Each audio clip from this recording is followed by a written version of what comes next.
right, how's everybody doing tonight? Okay, we're doing this a little bit different tonight, so I think people will kind of drift in and out. How many of you have been to one of these before? Okay, so the way that we have normally done this is we do some presentations, then we take a bunch of questions at the end, and people sometimes are here an hour and a half or 2 hours before they can ask about the dead tree in front of their house or the busted sidewalk or the like. So tonight, what we've done is we have set up out in the hallway all the district managers, all the neighborhood police officers, all the departments.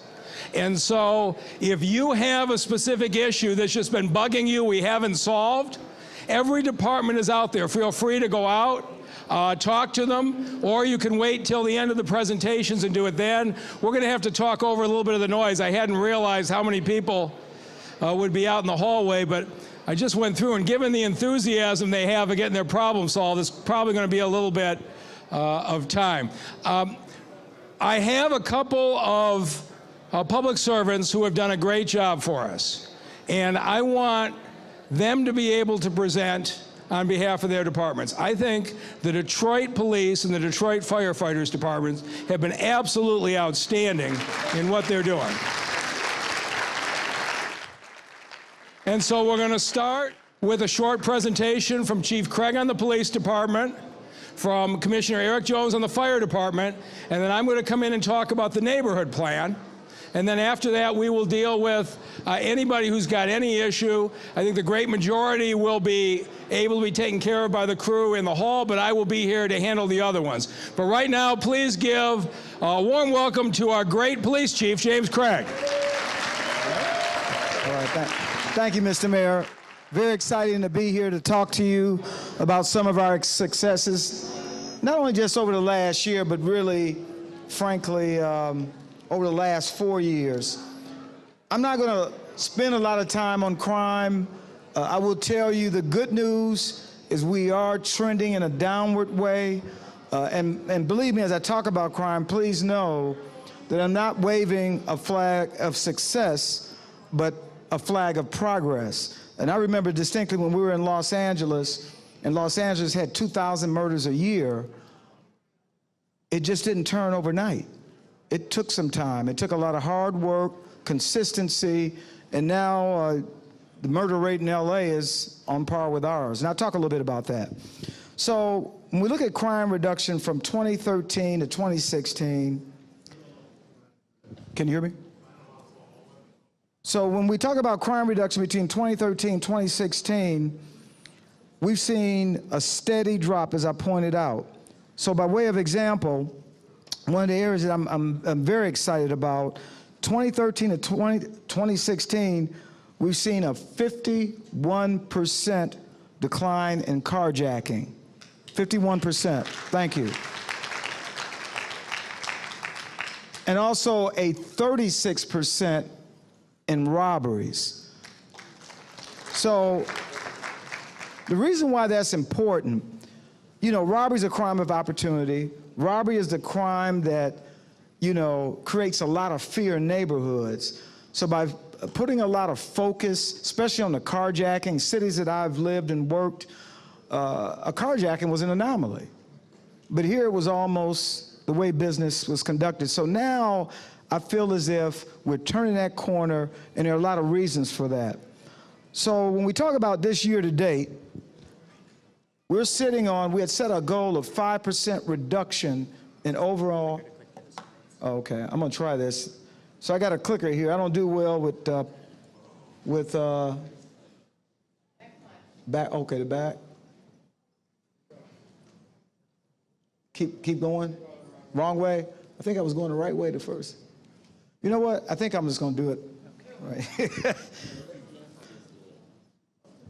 Oh, you got me? So I'm on, oh, just that one, okay. So again, that was that first slide, so we're gonna go over to the next one. This is year to date.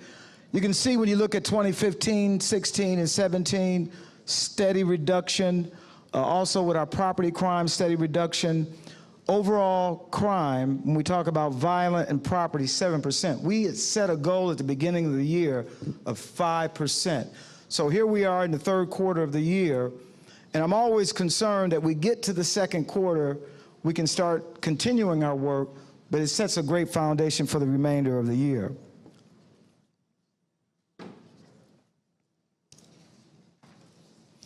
So I want to talk briefly about a strategy that has worked real well. I will tell you, when I arrived here to Detroit, and I know the mayor was a big fan of ceasefire, I will tell you I was not.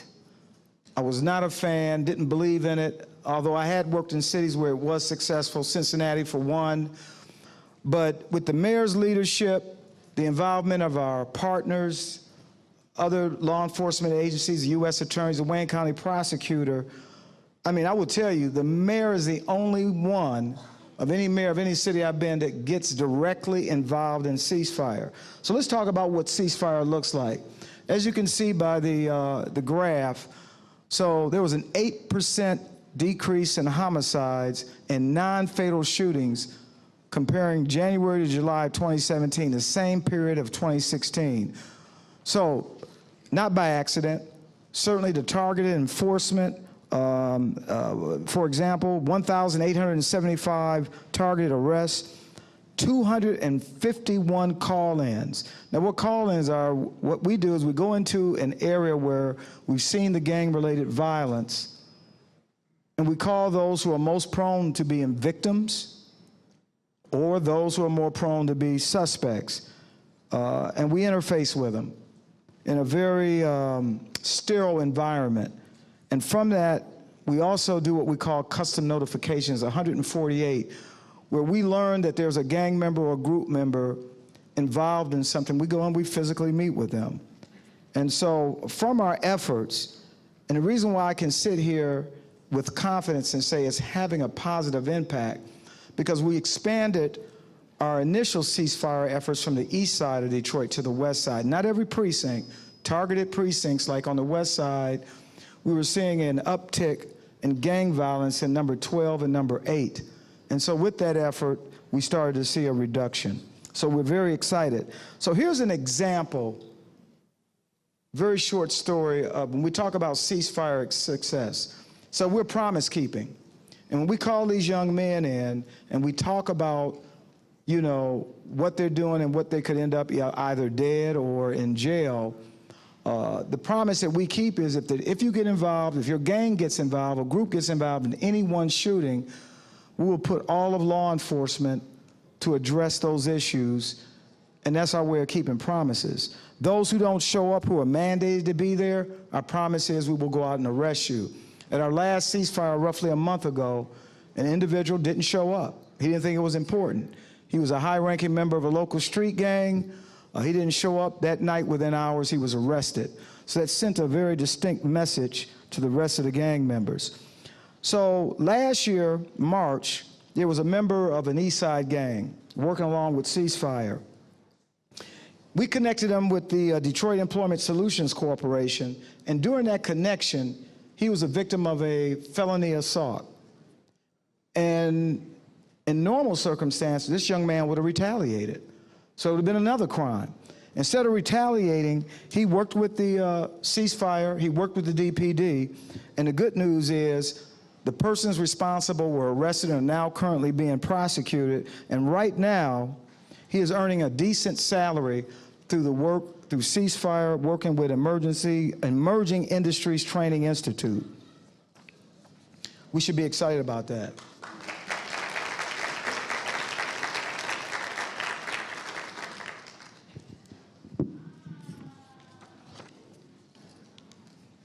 So here's an example of our outreach. As you can see by the chart, I won't go through everything, but 2016 to 2017, 36 jobs received by ceasefire clients. 8 are now working on GED or high school diploma. 6 are in the process of obtaining their driver's license. What we found out, there's so many of these young men can't even get a driver's license. You can't get a driver's license, you can't work. And so that was important. 468 services, interactions with individuals to improve life skills. and then 497 interactions with street outreach workers. I mean, so I can tell you with confidence now looking back that this strategy is effective and it works, particularly if you have a coordinated effort.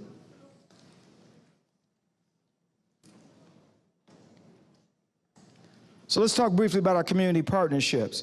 We all know about our MPOs. Do we all know who our MPO? Yep. We do? I thought I would hear everybody say, yes, we do. But if you don't, oh, if we do, okay, that's good to hear. We love our MPOs. So the good news, if you don't know your MPO, after the meeting in the back, we have an MPO representative at each of our 12 precincts.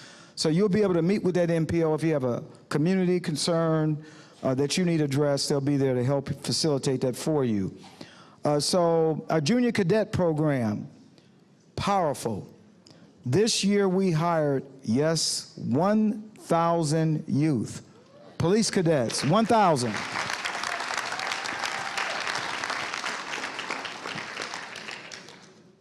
We started something here in Detroit. I worked with very closely in both Cincinnati and Los Angeles, Children in Trauma Intervention Camp.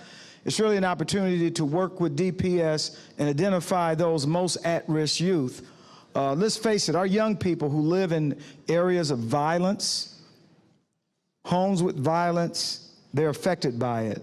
So this effort is a partnership with our Detroit Police Department working to change behaviors. We've had several city camps over the last couple of years. These young people have gone on into other youth-based programs, so we're excited about that continued work. Many of you know about our LGBTQ Advisory Board. Thank you. Hasn't Danny Woods did a great job? Danny Woods, who is our liaison, we've had so much success with working with the LGBTQ community. Let's face it, if there's no relationship with the police department, hate incidents go unreported. And we know now that we have relationships that's changing. One of the things I was going to talk a little bit about is our DPD TV. In fact, we went to the headquarters down on the west side in the 12th precinct and had a session with our LGBTQ community, and it was an overwhelming success.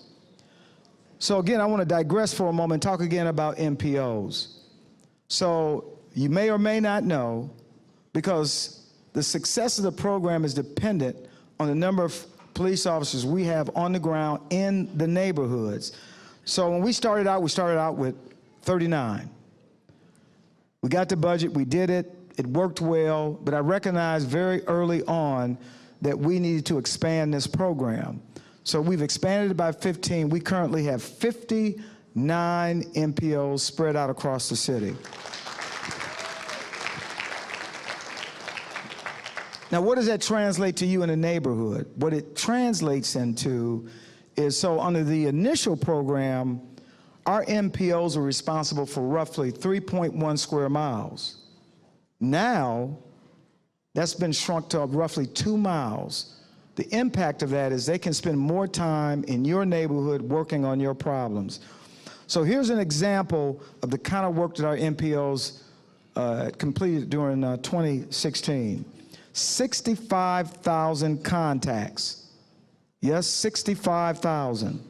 They attended 1,035 meetings, 207 workshops, and we just recently had our second annual MPO Summit where 400 were in attendance. So we're excited about the MPOs, and I hope you are as excited. Thank you. So we just opened the 8th precinct. Okay, we got precincts in all the neighborhoods, yes? So I got to tell you, so I arrived in Detroit 4 years ago. We got districts. Police stations were closed at 4 o'clock. No detectives in the neighborhoods. That's changed. We got all 12 precincts in the neighborhoods open. Very excited about number 8. Absolutely, thank you.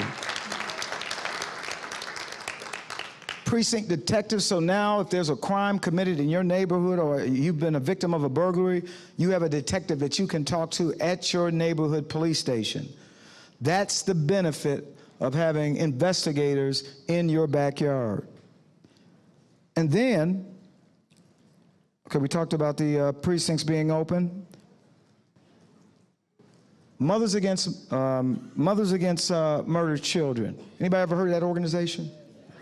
We have. Don't they do great work? So here was my welcome to Detroit. So I arrived here and met with the director, Andrea Clark, and she said, I don't like you. I don't want anything to do with you. I said, well, I've worked with these organizations in the past. I've worked with, organizations of, she says, well, the Detroit Police Department won't work with us. Detroit Police Department, if you're a victim, family member of a victim, they don't talk to you. So I made a commitment. I said, first of all, one of the problems, and this might be one of the few police departments around the country, we don't call them cold cases. Cases that are unsolved has an impact on the family. So we renamed it inactive cases. And why is that important? Inactive just means the case is not closed. It's certainly not cold. I want to be clear on the ground rules here. For a long time in this city, we embarrassed ourselves in the way public meetings were held, in which people talked disrespectfully in the course of the meeting. Council President Brenda Jones put an end to that at city council meetings, and we're not putting up with it here. There'll be a chance for everybody.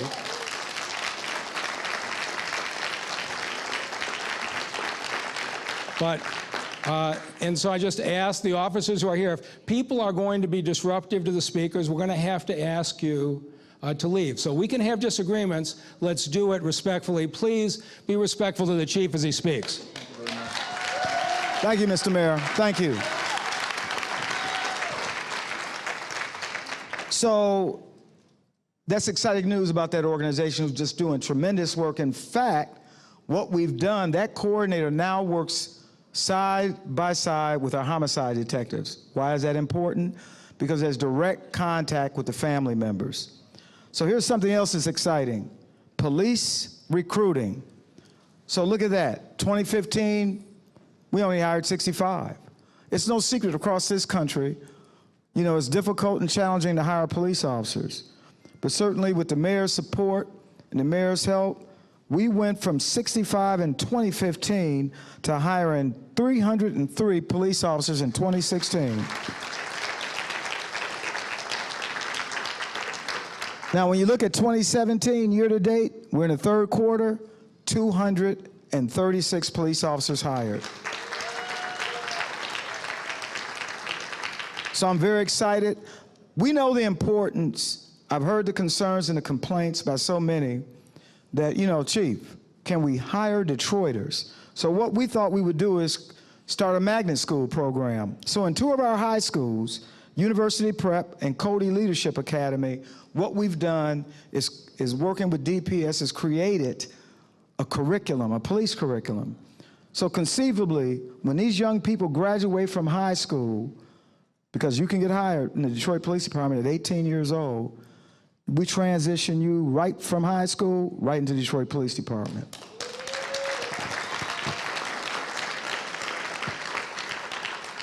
So in both 2016 and 2017, we hired 55 interns. And of that number, 12 were hired and are now serving as Detroit police officers. So a real short story. So one of our interns, Diana Bazi of Muslim faith, who wears a hijab, she's from Dearborn. She was interested in joining the Dearborn Police Department. So she did her internship with the Detroit Police Department. And she says, I'm going to become a Detroit police officer, and you know why? Because she said, I feel more welcome in the Detroit Police Department than I do in Dearborn, so I'm going to work here.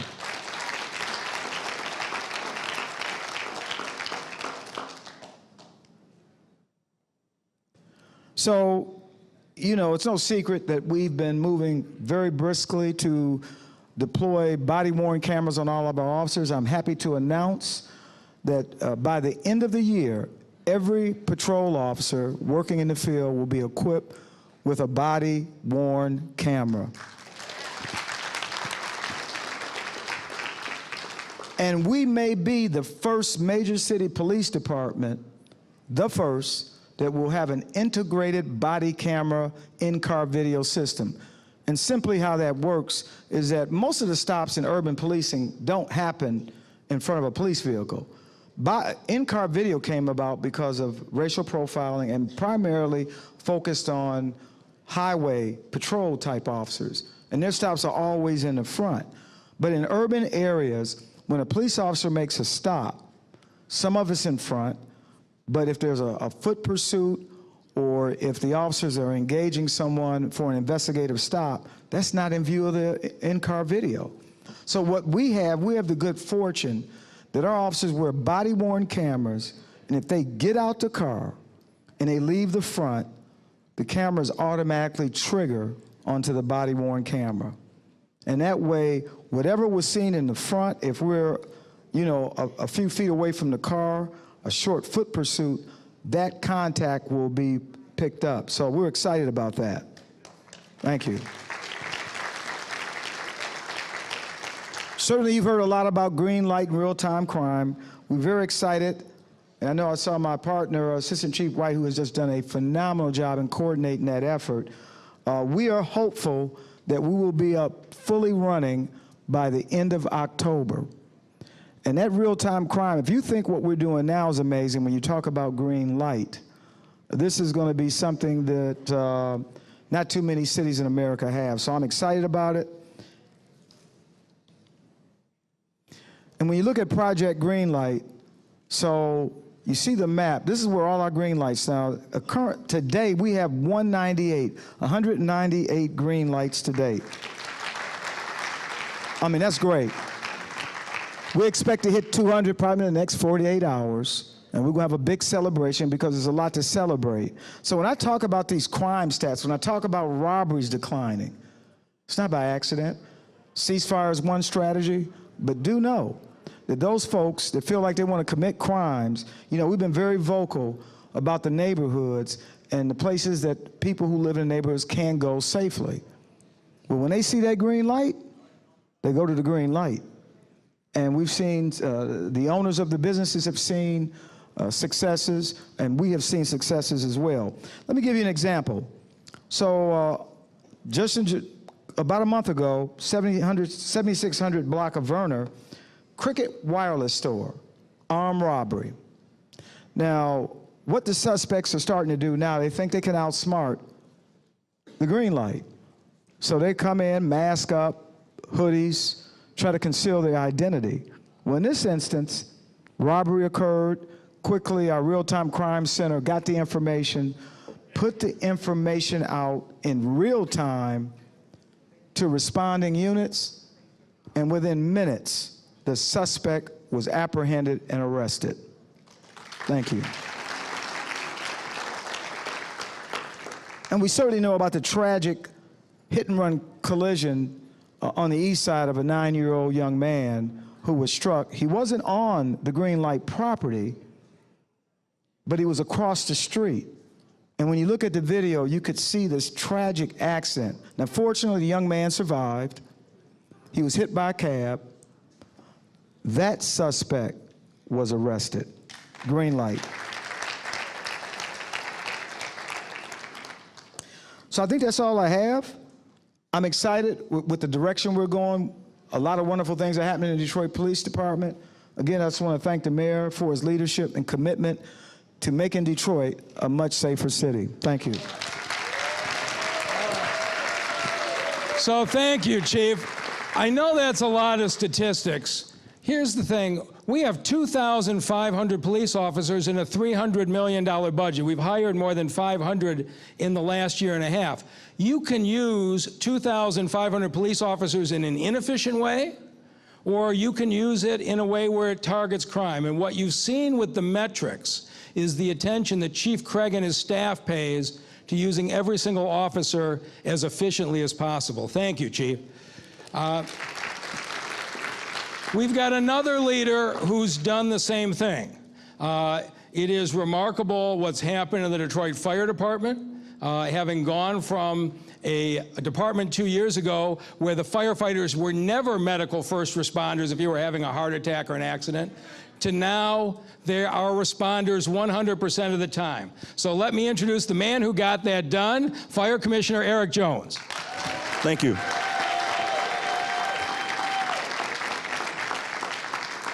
Good evening, Detroit. Good evening. So, did the chief take the clicker? Oh. That's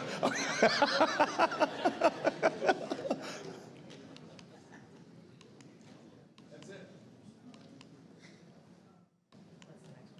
Where's mine? I sent it. You're on your own. Wow. Okay. Let me make this happen.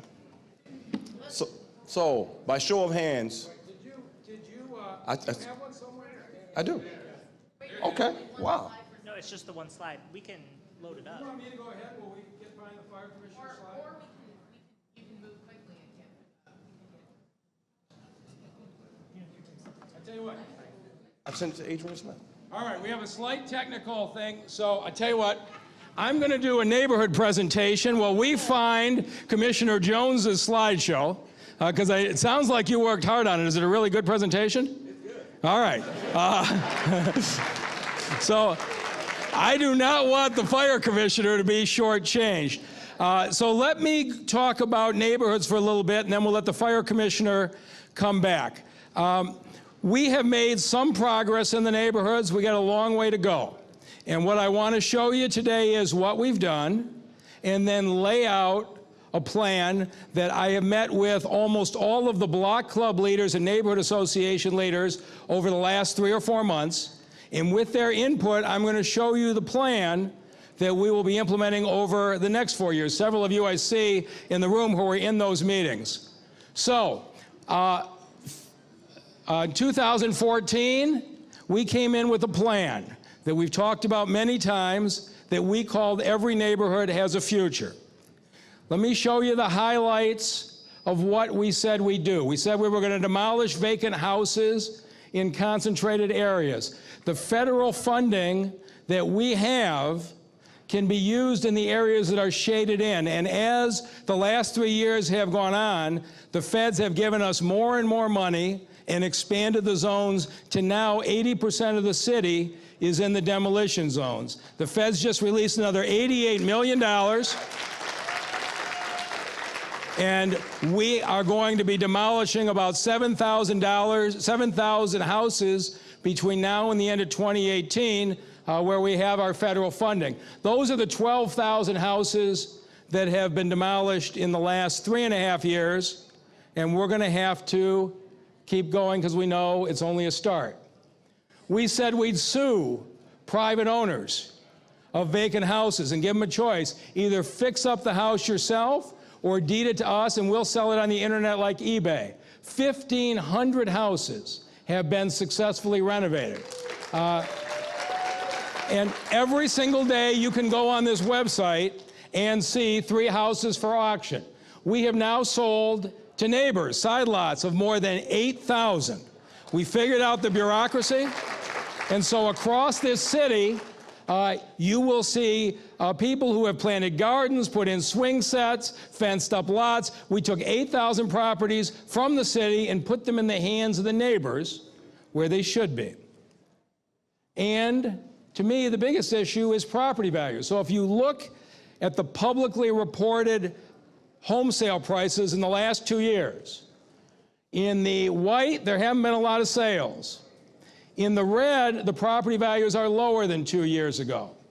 In the light green, they're up 0 to 25%, the medium green, 25 to 50%, and the dark green, the sales prices in those neighborhoods are 50% higher than they were 2 years before. They match up almost exactly with where we've done the demolitions, where we've done the lawsuits. Now we need to extend this to every neighborhood, and that's the next step. So where are we? The task force report that came out in January, it was actually May of 14, but said as of January there were 40,000 vacant houses. We've taken down 11, now 12,000. We got 3,000 occupied. We've got roughly 26,000 vacant houses left in this city. We have to keep going to deal with every single one. And so here's what we believe. Of the ones that we have left, we think 5,000 can be saved. There are a lot of vacant houses in this city that do not have to be demolished. Solid brick homes that can be renovated, that we can move people into. We're going to take down 9,000 over the next 2 years, and we're going to go board up those we're not going to get to so that we can secure every single house. So here's what we've got to do in the next 4 years. We've got to extend what we're doing to all neighborhoods, which is our next step, and we've got to have neighborhoods where we get the kind of investment we've seen in downtown and midtown and Corktown, significant investment in other neighborhoods. If we can do those two things, do something everywhere, but also have several neighborhoods with intense investment, we think we'll be on the right track. So, how do we get here? This is the plan that's been developed with the neighborhood associations over the last few months. This is our first public presentation. We'll put the plan out officially next week, but I wanted to do a presentation here first. One, we're doing board-up brigades. We're going to board up 100 to 200 houses every week until they're all done over the next 2 years. Second, we're going to crack down on illegal dumping. Our DPW is picking up 600 tons of illegal dumping every week. We've now noticed that we're tired of the same sites with the same dumping over and over. Now we're going to crack down on the dumpers. I'm going to show you how. Third, we're going to get much tougher on our rental inspection on the rental properties in the neighborhoods. Okay? We've got a lot of very good landlords in this city, but we also have some landlords that are not maintaining their property, and they're depressing property values for everybody. We're going to get rid of the 10,000 dead trees and put 10,000 live trees in their place. We're going to replace 250,000 sidewalk slabs over the next 3 years. Now, I got to tell you, when I was campaigning 4 years ago and I did all those house parties, nobody ever brought up sidewalk slabs as a burning issue in the city, right? The street lights weren't on, the cops weren't showing up, the buses weren't running. Now I cannot do a house party in a neighborhood without people bringing up sidewalks. And that's progress, but that means we need to address it. Because if we were in other communities around here, broken sidewalks are something you take very seriously. And so we're going to take them seriously here. We've got to double the rate of the demolition of the commercial buildings, right? No matter what is happening in your neighborhood, if folks driving down the main street see a bunch of burned out buildings, they've made up your mind on your neighborhood before they ever turn onto the street. And so we're going to increase the pace on commercial demo. We've already expanded, as the chief said, the number of neighborhood police officers from 44 to 59. We are going to clean out 30,000 catchment basins, the thing that caused your street to flood every time there's a serious rain. It's been years since they've been cleaned out. We made a commitment to open 27 recreation centers, which we did this summer. And as I say, this was put together over the last several months. Some of these things we've already started. And then I want to talk about the Strategic Neighborhood Fund and what we're doing to intensely build up a series of neighborhoods. So let's talk about the pieces. One, the board-up brigades. If you saw the announcement last week, they've already started. We are hiring 10 crews of 4 people each. There's going to be 1 operating in each of the 7 city council districts, 3 others that will be hitting the most intense areas. We're also talking to a couple of nonprofits who do this to join us as well. And the interesting thing is, of the first roughly 20 people we hired, more than half were returning citizens. All right? So we have got to create opportunities for our returning citizens. We can't afford to lose anybody in this city. And if you had been at the event and listened, in this case, to these young men talk about how great it was to be in the neighborhoods, and have the neighbors bringing them out lemonade and cookies and thanking them for boarding up and feeling like they're giving back, it was very powerful. So here's the plan. Hiring 10 teams.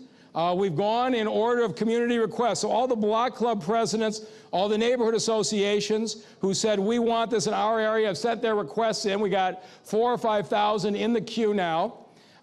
Before we go on private property, we are doing a correct legal posting because while it may seem obvious to you it needs to be boarded up, it's still technically private property. So we've gone through the appropriate steps to make sure we have the right to enter the property.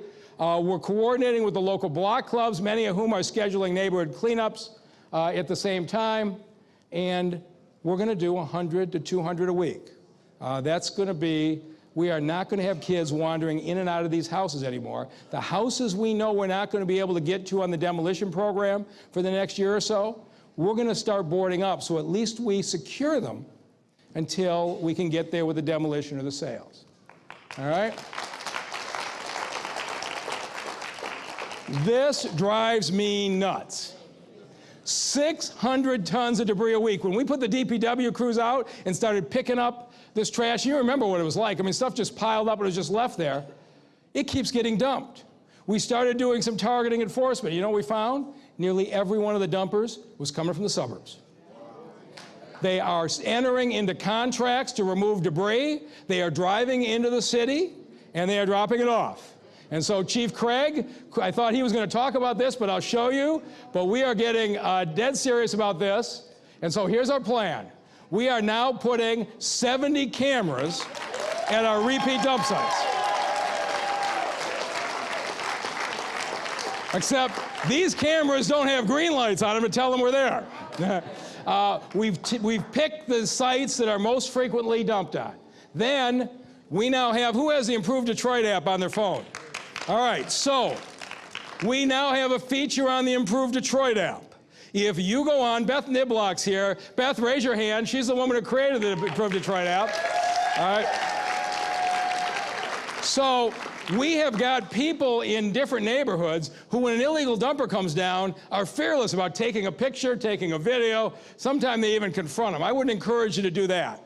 But if you take a picture or a video of the illegal dumper on your site, you'll be able to upload that picture and video to the Improve Detroit app. It will go to the Detroit Police Department in a protected way, and we will then use it to follow up on law enforcement. So the Improve Detroit app is now available for you to help us. We've got a dedicated police team. The same folks that were so successful on the graffiti program are now prosecuting, and we're going to take their cars because they can't drive in here. Their trucks. They can't drive here and dump. They're using their vehicles in an illegal way. And so we just got a conviction on this case. So the first site, we put up a camera, and we got a beautiful view of the guy pulling up, dumping the stuff. He's got his chase car behind him, and was very surprised to know that we got him in full color. We've now prosecuted several of these cases. We're going to go public with this in the next week, but it is time we start using technology. And again, like every other case, somebody coming in from the suburbs, dumping in the city. We're going to crack down on this. All right? Third, the city's rental codes. We are creating a new website to track landlords. So we have an ordinance in this city that says landlords need to get annual inspections and need to have their rental properties registered, and 3,000 have done that. We think we have close to 50,000 landlords in the city. The ordinance hasn't been enforced.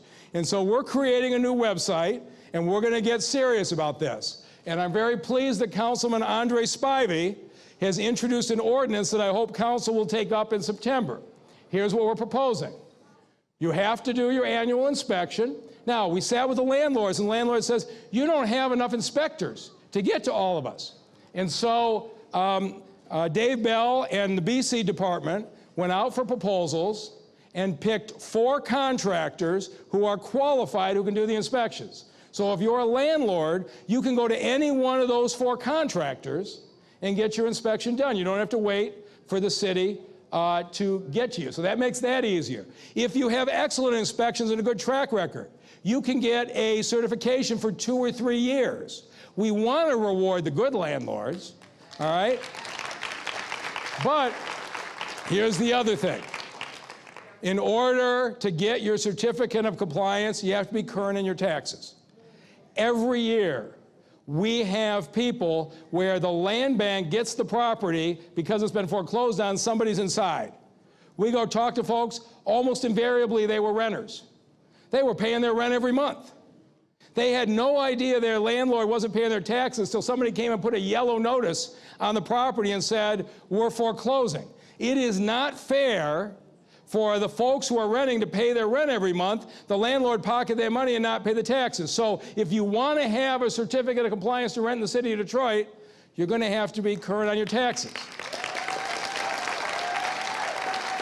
So Treasurer Eric Sabri tells me this year almost 2/3 of the occupied houses that are foreclosed on are landlords, are rental properties. This will cut down on the foreclosures. And we're going to create a public database so you can see who the licensed landlords are. All right? So wouldn't that be nice? So here's what we're proposing to do if Councilman Spivey is successful as I expect him to be. We're going to go through zip code by zip code and give people 90 days to comply. And when I met with the landlords, here's the problem. They said, look, if we all have to bring our houses up to code in the same 90 days, there's not enough plumbers in this city. There's not enough roofers in this city. We couldn't do it all. We said, all right, that's fair. We'll phase this in over 18 months. And so we'll give you 90 days. We'll pick a zip code. So let's say 48209 was the first zip code picked. So we say October 1, 2017, everybody in 48209, your clock is running. You have 90 days to get your rental property inspected and to come up completely up to code. Okay? At the end of that, they have to be done. The next day, Beth Niblock is going to post on our public website every rental property in that district that's up to code. Which means if you're living in a house and it's a rental and the landlord does not have a certificate of compliance, that landlord is going to have a heck of a time collecting rent from you. They're not legally renting the property. So we're going to let the natural process take its course. If you are a block club president and you know that a particular house is a rental and it's not on there, you're going to be able to talk to us and BSeed will come out and enforce it. We believe, right, by letting the public see who has a certificate of compliance, we empower the neighbors to take more control, and there'll be a public reporting process for you to go on and log on and say, I know this neighbor is renting their property and they're not registered. We'll put control back in the hands of the neighbors. You like that? All right. We have 10,000 dead trees that are the city's responsibility. We've taken down 3,000 already. The trees that the city's responsible for are the trees in the right-of-way between the sidewalk and the street. There are literally 10,000 dead trees in this city between the sidewalk and the street. The city eliminated the forestry department in the last administration. It is a danger in every windstorm to our cars, to our children, the way we are losing these branches and these trees. And so we have now entered into major contracts, and we are going to take out more than 3,000 trees a year, and we're going to plant replacements. So we're not just going to chop them down, we're going to plant new trees, which is the natural life of a neighborhood. Sidewalk slabs. Most of you know the rule. The way that this state has worked is if the tree between the sidewalk and the street breaks the sidewalk slab, the city replaces the sidewalk slab. If the city tree didn't break it, you're on your own. You got to pay for it yourself. That's always been the rule. We look, if they do it again, please remove them. Okay? We are not behaving in a disrespectful way in this city. That's the old way. I know some would like to go back to it. Please behave in a respectful way. And so here's the way, okay, please don't hesitate if people are going to be interruptive and disrespectful. So the law in the state changed a few years ago. And the law now provides for road money to be used for walkability. We can now use the road money to replace the sidewalk slabs. All right? So,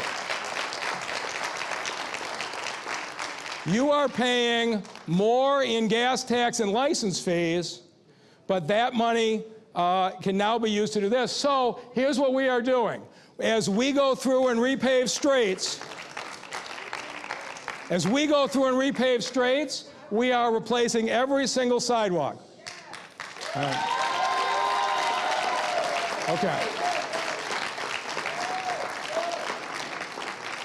Okay, look, I really don't want to have to remove people, so let me ask one more time. Okay, you got to do what you guys got to do. Okay, we're just not doing this anymore. Yes.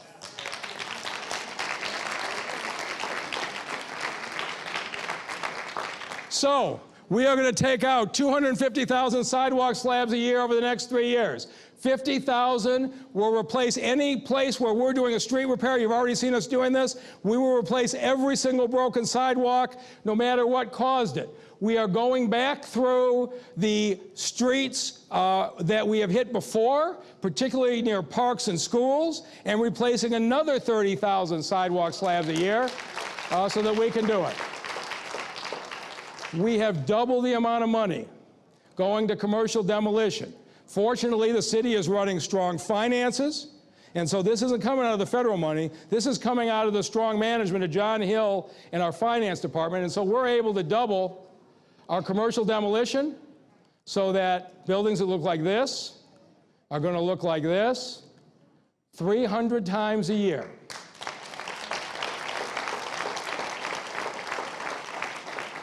We've increased the neighborhood police officers July 1st from 44 to 59. And Chief Craig did one other thing that came out of the neighborhood conversations, which is one of the things the neighborhood group said to me is that the neighborhood police officers are great, but they're all working 8 to 4. Sometimes we got issues on Saturdays. Sometimes we got issues at night. And so when Chief Craig expanded to 59, yes, it was you were one of the ones that, right, the people who made the suggestions in the meetings. So now we have rotations on officers' times so they can cover nights and weekends. All right? It's shrunk each officer's territory by 25% so they can spend that much more time in their area. The catchment basins. 30,000 of these, right? We're used to it. 10,000 are terribly clogged, 20,000 partially clogged. I couldn't have told you what a Vactor was a year ago, but we are now up to 18 Vactors. And you will see them in the neighborhoods. I'm sure some of you have already. But we are going to take out 10,000 clogged storm drains a year for each of the next 3 years. We promised to increase the rec centers, and you saw what we did. The city's been running 11 rec centers for years in partnership with the newly elected Detroit School Board and Dr. Vitti and Alicia Merriweather. We were able to sit with them and say, hey, we used to have 27 rec centers. It would cost us $150 million to build 60 new rec centers. But you got a whole bunch of middle and high schools that are not used very much in the summer. Let us pay to put in the security staff, the cleaning staff, the recreation aides, and use your buildings. And that's what we did.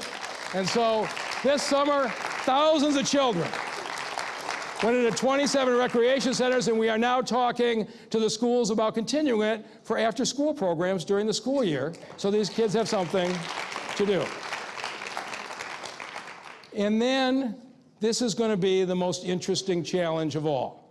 Can we get major investment in neighborhoods the way we've seen start in downtown, Midtown, Corktown, Lafayette Park? And so this is the plan. We rounded up $30 million of foundation money to prove that we could replicate this. We picked 3 areas, Livernois, McNichols, West Village, and Southwest Detroit near Clark Park. We convinced the business and foundation community to put $30 million in. In this area, Livernois and McNichols, you have an area called Fitzgerald. And this is so typical of what we have in Detroit. We've got 600 families who hung in there. They stayed there. They're still there. We got 100 vacant houses that are in good shape. We knocked down the bad ones. We have 300 vacant lots. Okay? So we went into Fitzgerald and said, this is the question. A place with 600 families, 100 vacant houses, 300 vacant lots. Can we take the entire neighborhood at once? And so we have entered into a contract with a group of developers, two young men from Detroit backed by some serious financial backing. They have agreed they are going to renovate every single vacant house in that neighborhood in the next 2 years. We're going to knock down 16 more that need to go. They're going to take 192 vacant lots, clear all of them, and in the middle of the entire area, the city's taken 50 vacant lots and creating a new Fitzgerald Park. And I saw the plans today. The neighbors are creating a mosaic wall for that park with an artist and the neighbors themselves filling in the mosaic tiles. It will truly be a community project. And so $4 million of funding, leveraged a lot of private funds, and then in the second phase, we're going down Livernois and McNichols. And we're going to the vacant storefronts offering incentives so that as we move families into the neighborhood, we provide incentive for the businesses to fill in the storefronts, because that's what we used to have. Those storefronts that are boarded up, they used to serve the families that lived in the neighborhood. We're going to target the entire area together. And so this gives you a sense of perspective. The white neighborhoods are occupied today, the blues are vacant, and the green areas are the vacant lots. And so you can see what's going to happen. We're going to renovate the houses that are blue. We're going to make beautiful green space in between. And that's the way we're going to do it. All right?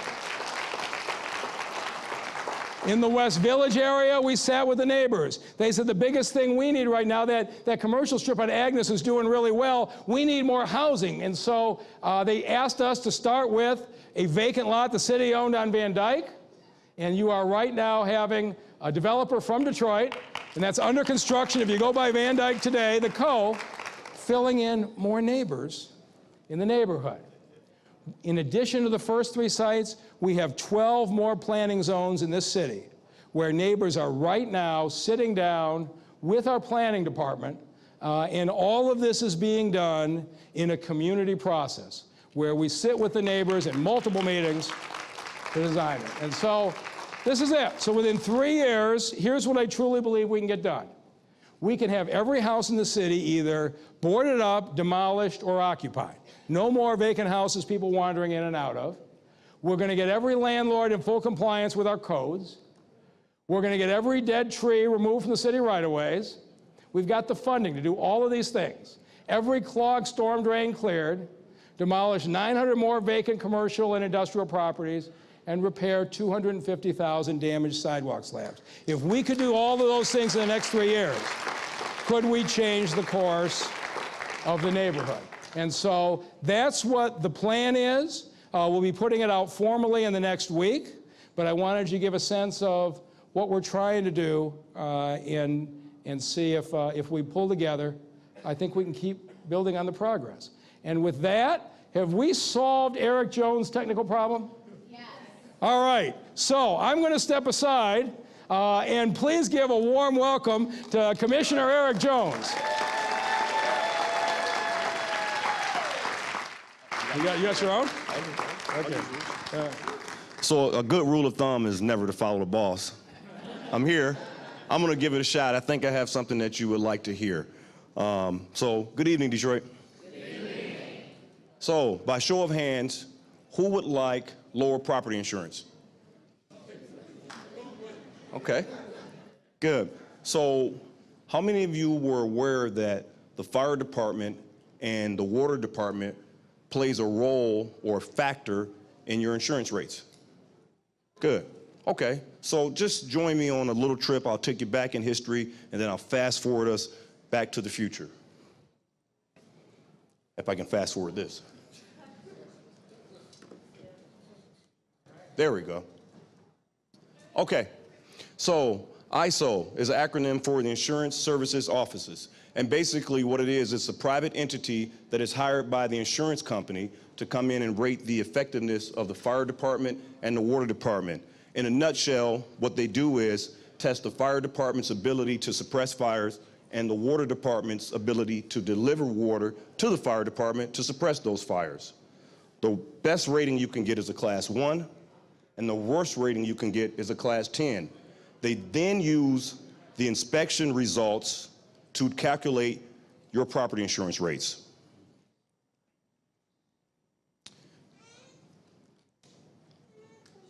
In 2013, ISO was brought in without any planning by the fire department or the water department, and they inspected both departments. And that's the result, a Class 4, not good. Strangely enough, in 1964, our ISO rating was a 2. So there was a 49-year gap where we lost 2 points. And guess what the insurance companies did? They used those inspection results to raise some of the rates by 20%, and most of the rates on average were from 5 to 10%. So what are we going to do to lower your rates? 3 areas for the fire department to concentrate on: training, equipment, and community risk reduction. First thing we're going to do is we're going to give you a more professional firefighter. Each firefighter is now required to do 16 hours of training per month. We invested in a new training solution, which is web-based, so a firefighter could be at home, in the bed. He can do his training on the phone, on his desktop at home, on his desktop at work, on a tablet, you name it. You're going to have a more professional firefighter because we're going to provide them with the education and all of the training that they need. Second thing we did is, with the help of the mayor and CFO John Hill, we invested $24 million in new fire rigs, ambulances, ladder trucks, engines, heavy squad rescues. They'll be here before the end of the year, providing you service. The other thing that we've done is we've standardized the tools across the city. So a firefighter could be working at a fire station on the west side today, and then 2 days later working on the east side. They know exactly where the tools are on that rig so that there won't be any delays. If you call for an emergency, you need rescue, they know where to get their tools.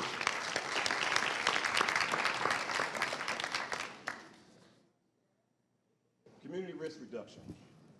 Pre-fire plans. This is historic.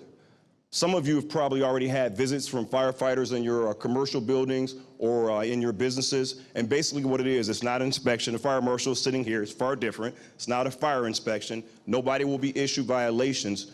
Firefighters are coming out to these businesses and they're identifying potential hazards for firefighter safety. And they're also walking through, looking at the building. In the event that there's a fire at your business or commercial building, they'll know how to get in, suppress it immediately, and save your business.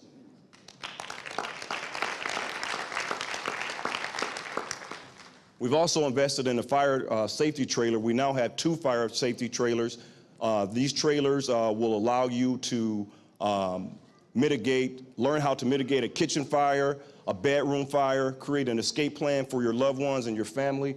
And they'll be out near the schools, senior citizens, in the neighborhoods, just to make the citizens safer. Smoke detectors. By the end of the year, we plan on passing out approximately 10,000 smoke detectors in the neighborhood.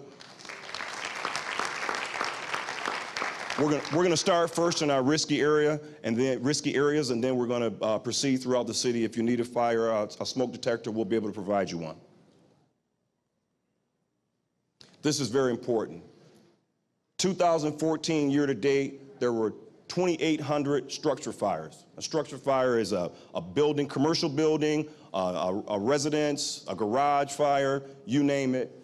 2017, right now, year to date, we're 1,000 fires down, 36% decrease.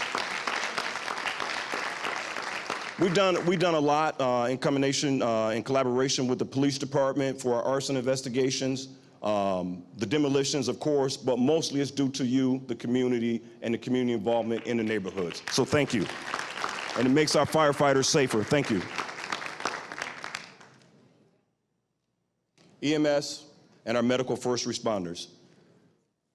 I know sometimes it seems strange. You call 911 for help and a fire rig will pull up. Well, that's because 80% of our firefighters are now medical first responders, so they can save you.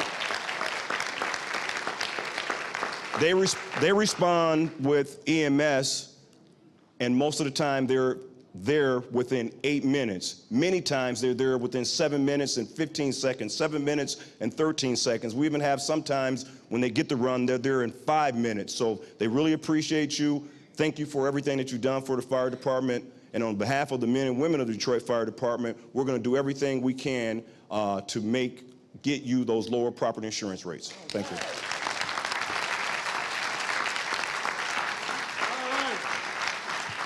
So thank you, Commissioner Jones.